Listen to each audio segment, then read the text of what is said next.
Disclaimer. हम वाक और अभिव्यक्ति की स्वतंत्रता के बारे में भारतीय संविधान के अनुच्छेद 19 से जो समर्थन करते हैं, उदाहरणों, छवियों और संदर्भों सहित यह वीडियो केवल मनोरंजन, सूचना और शैक्षिक उद्देश्यों के लिए प्रदान किया गया है और चैनल किसी भी अवैध गतिविधियों को बढ़ावा प्रोत्साहित नहीं करता है। हमारा मकसद केवल समाज जागरूक करना है।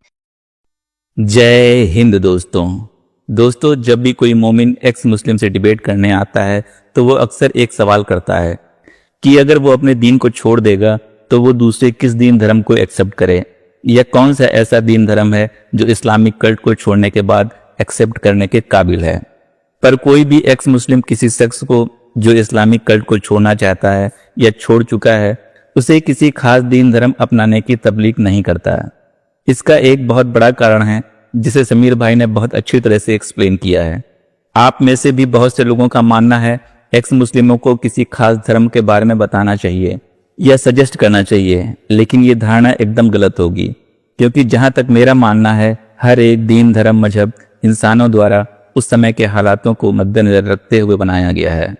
क्योंकि कोई भी इंसान कभी भी साबित नहीं कर सकता कि फला शक्ति या फला ताकत ही गॉड है, ईश्वर है या अल्लाह है, और ना ही ऐसा कोई साबित भी कर पाएगा। और शायद ईश्वर खुद भी नहीं चाहता कि इंसान उस तक सीधा पहुंच बना ले।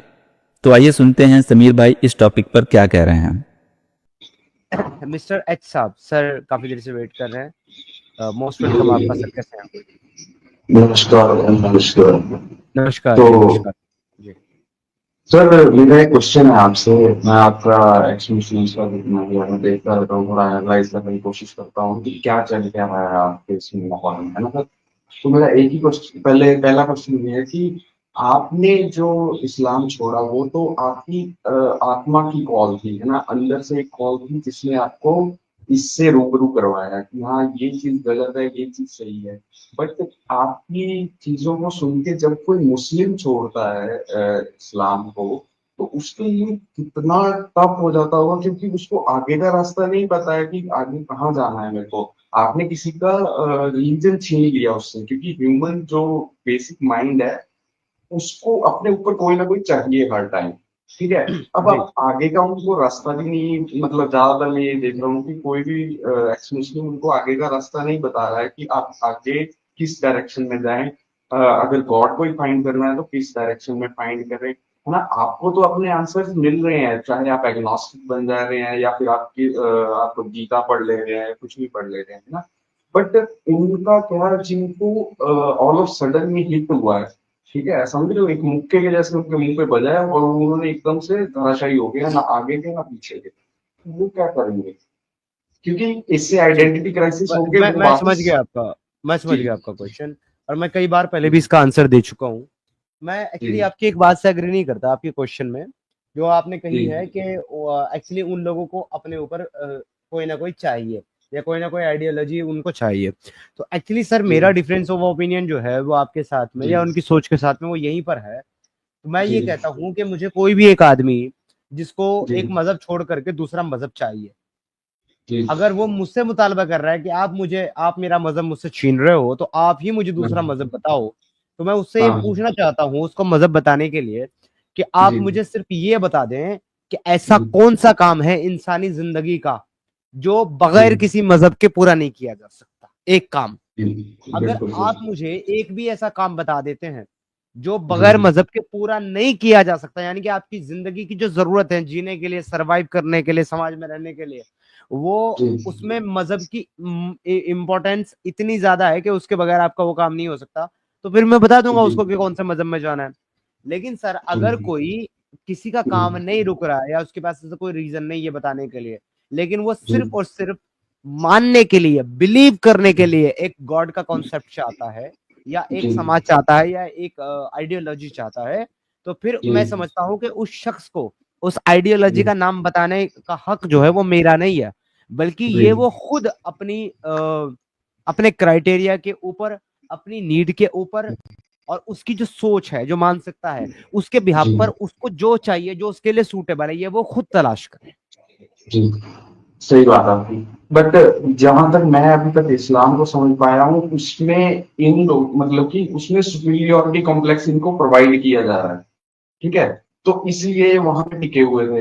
अब आपने इनको वो सारी चीजें बता के तो इनको वहां से निकाल लिया, ठीक है। तो मैं इसलिए बोल रहा था कि ऐसा बंदा क्या करेगा जो एकदम से ऐसी चीज से निकल के आ रहा है जहां पे गॉड ही सब कुछ था उसके लिए, मतलब अल्लाह ही था सब कुछ उसके लिए, अब वो बाहर निकल गया उससे, अब वो कहाँ जाएगा, क्योंकि उसके अंदर तो बचपन से मैं ही आपको डॉक्टर सर ने एक। सर सर आई थिंक आप ना मेरे से, आई एम सॉरी टू से, बट आई थिंक आप मेरे से पहले वाला ही क्वेश्चन वर्डिंग चेंज करके फिर से कर हाँ, रहे हैं कि वो कहाँ वर्डिंग जाएगा। चेंज नहीं मैं कर रहा सर, मैं मतलब मैं समझाने मैं का एक तरीका। छोटी सी बात आपको चल, बता दूं, देखिए जी, छोटी सी भाई बात अगर आपको आप मैं अलाउ बता कर दो तो इसका आंसर मैं दे दूं इनको। जैसे वो मूवी है ना ओ माय गॉड, नहीं जैसे वो नहीं, एक मूवी है सेकंड उसमें एंड सर में वो सर दिखाते हैं सर ना। सर सर जी सर सुनिए जी ना, सर जी सुनिए, बात तो सुनिए सर।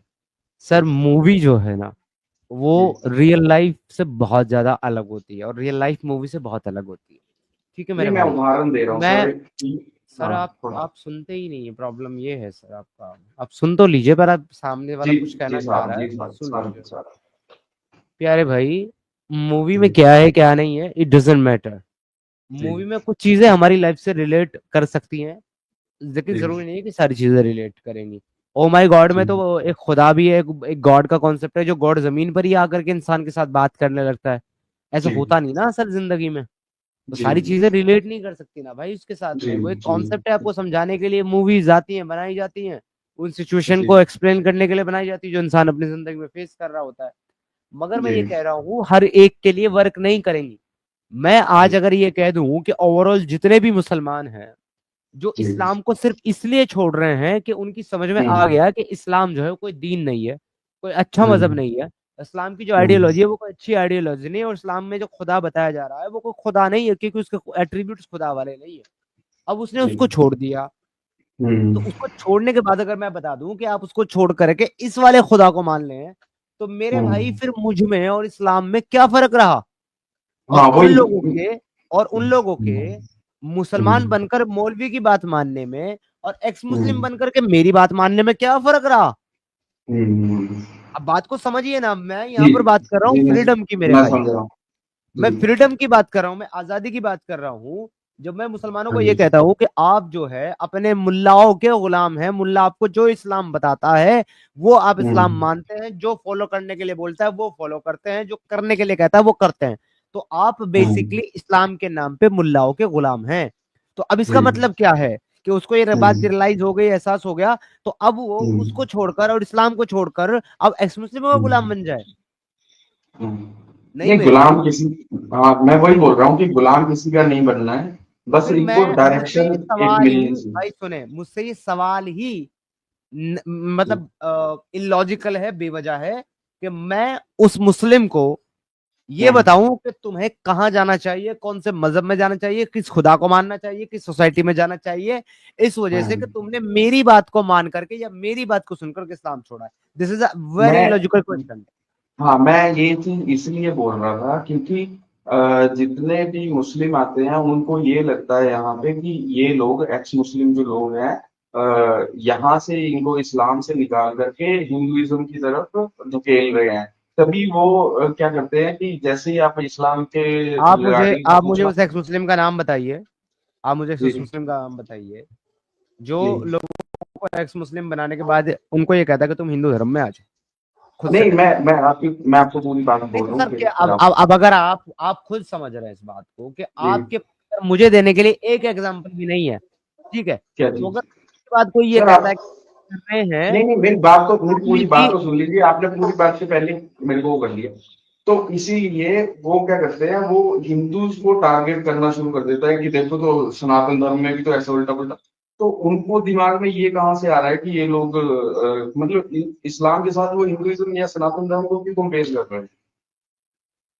क्योंकि उनका जी मजहब शुरू ही ऐसे हुआ था, दूसरे मजहब को गाली देके दूसरों के साथ कंपेयर करके। ये तो भाई रिलीजन का ओरिजिन है, ये दूसरे हाँ मजहब को गाली मतलब देना तो प्रॉब्लम दिमाग में तो प्रॉब्लम रहेगा ही। मिस्टर साहब, जी प्रॉब्लम पता है क्या है?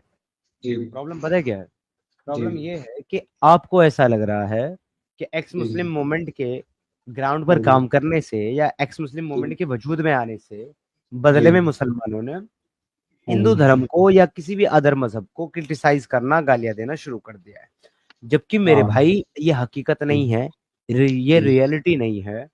जब जी हम लोगों की एक्स मुस्लिम मूवमेंट का कोई वजूद भी नहीं था सोशल जी मीडिया पर और यूट्यूब पर, जी जोकर नालायक नाम का आदमी तब से जी वेदों में, श्रीमद् भगवत गीता में और सनातन में कमियां निकालते हुए आ रहा है, बुरा बोलते हुए आ रहा है, आइडल जी वर्शिपिंग को क्रिटिसाइज करते हुए आ रहा है। और एक्चुअली जोकर नालायक उसका बहुत छोटा सा लेटली क्रिएटेड पार्ट है। जब से ये इस्लाम मजहब आया है, मोहम्मद से लेकर के आज तक जितने भी मुसलमान ताकत में आए हैं, या जितने भी मुसलमानों को मंच मिला है, प्लेटफॉर्म मिला है, स्टेज मिला है अपनी बात रखने का, उन्होंने तब इस्लाम के अलावा दुनिया की सारी आइडियोलॉजी को क्रिटिसाइज किया है, गाली दिया है और उनके आइडल्स को तोड़े। ये तो सर इनका बेस है, वो तो चलो ये ऐसे ही करते हैं। ऐसा तो मेरे साथ जब मैं कॉलेज में था तो मेरा सीनियर था, वो मुस्लिम था, वो मेरे को मैं मतलब फर्स्ट ईयर यानी सेकंड ईयर में था, तो क्या होता है 18 साल 19 साल का एक बच्चा ही होता, लड़का, मतलब उसको कुछ पता नहीं होता ज्यादातर इन चीजों के बारे में। तो मेरा जो सीनियर था वो मुस्लिम था, वो मेरे को बार बार बोलता था कि तेरे को दावत दूंगा। मेरे को समझ में नहीं आता था दावत क्या, मैं कहा पकौड़े खाने चलते हैं। कहता नहीं नहीं तेरे को एक प्रॉपर दावत दूंगा। मेरे को फिर उसने अल्लाह की कहानियां सुनाई थी, वो पता नहीं किस पे बैठ के चले गए और पर्दा ऐसे हिला, वो तब तक वापस भी आ गए। मतलब हमें वो कहानियां सुनाते रहते थे, तब हमें समझ में नहीं आता था कि ये क्यों कर रहा है। आप कन्वर्ट हुए उसकी बात से? ना सर, मैं ब्राह्मण फैमिली, मैं कहा उनको पर लग गया ना फिर एंड में पता कि ये नहीं कन्वर्ट हो। मैं नहीं, ये आपका जो जवाब है वो मुझे पसंद नहीं आया कि मैं ब्राह्मण फैमिली से हूँ। ब्राह्मण फैमिली से होना इनफ नहीं है इस्लामिक कन्वर्जन से बचने के लिए, क्योंकि मैं आपको कम से कम 50 ब्राह्मण दिखा सकता हूँ जिनको मैं जानता हूँ जो इस्लाम में कन्वर्ट हो गए। हाँ मैं समझता हूँ आपकी बात को कि ब्राह्मण ऐसे भी हैं इस देश में जो मतलब हद नीच काम कर रहे हैं। नहीं, वो ब्राह्मण होते ही नहीं है भाई अनफॉर्चुनेटली आपके बहुत सारे आई एम सॉरी, लेकिन आपके बहुत सारे कॉन्सेप्ट हैं जो क्लियर नहीं है मेरे भाई। अभी बहुत ज्यादा आपको रिसर्च और स्टडी करने की जरूरत है मेरे भाई, मुझे ऐसा लगता है पर्सनली। जैसे सर, जैसे ये कि आज की डेट में ब्राह्मण जो है वो ना के बराबर है समाज में, और बहुत ना के बराबर, बहुत कम, क्योंकि मेरे भाई ब्राह्मण उनको कहा जाता है जो ब्रह्म का ज्ञान रखते हैं। नहीं, जी, ब्राह्मण उनको कहा जाता है जो शास्त्रों का ज्ञान रखते हैं और दूसरों को शास्त्रों का ज्ञान देते हैं। नहीं सर, शास्त्रों का ज्ञान रखते हैं पंडित। ब्रह्म का ज्ञान जिसको हो जाता है वो किसी भी जाति पे भी पैदा हो जाता है ब्राह्मण। हाँ राइट, ब्रह्म का ब्राह्मण जो है वो कहीं पे भी पैदा हो सकता है, किसी जाति कुल धर्म वो नहीं देखता है, प्रकृति को पता है कहाँ पे ब्राह्मण पैदा करना है। तो देखा दोस्तों, यही है असली इस्लाम। आपने अभी तक हमारे चैनल को सब्सक्राइब नहीं किया है तो प्लीज कर लें, साथ में बेल बटन भी दबा दें जिससे हमारी आने वाली वीडियो लगातार आप तक पहुंचती रहे। हम आगे भी इसी तरह इस्लामिक कल्ट को आपके सामने पेश करते रहेंगे। वीडियो अच्छा लगा हो तो लाइक, शेयर और कमेंट जरूर करें। इस्लामिक कल्ट से बचें, अपना ख्याल रखें। जय हिंद, वंदे मातरम।